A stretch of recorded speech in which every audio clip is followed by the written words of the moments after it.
Seattle ਤੋਂ, ਉਹ custom enforcement officer ਸੀ, ਉਹਨੂੰ ਦੱਸਿਆ ਵੀ ਕਹਿੰਦਾ ਵੀ ਸਾਨੂੰ ਪਤਾ ਸਾਰਾ ਹੀ ਹੁੰਦਾ ਆ ਕਿ ਇਹਨੇ ਝੂਠੇ ਪੇਪਰ ਲਾਏ ਆ, ਕਿਹੜਾ ਲੰਮਾ ਸਮਾਂ ਰਹਿ ਕੇ ਆਇਆ, ਕਿਹੜਾ ਬਾਰ-ਬਾਰ ਇੱਥੇ 2 ਮਹੀਨੇ ਰਹਿ ਕੇ ਇੰਡੀਆ ਜਾਈ ਜਾਂਦਾ ਜਾਂ ਹੋਰ।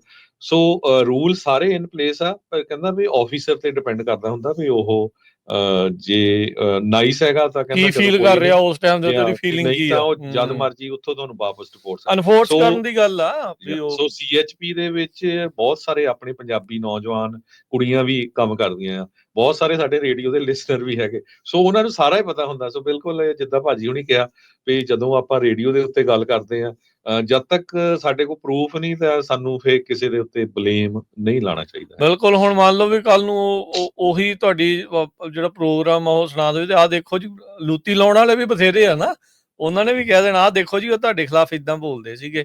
ਅਗਲੇ ਦੇ ਮਨ ਦੇ ਵਿੱਚ ਉਹ ਭਾਵਨਾ ਉਹਨਾਂ ਨੇ ਬਿਠਾ ਦੇਣੀ। ਸੋ ਜਿਹੜਾ ਸੰਭਲ ਕੇ ਬੋਲਣਾ ਚਾਹੀਦਾ ਆ, ਜਿਹੜਾ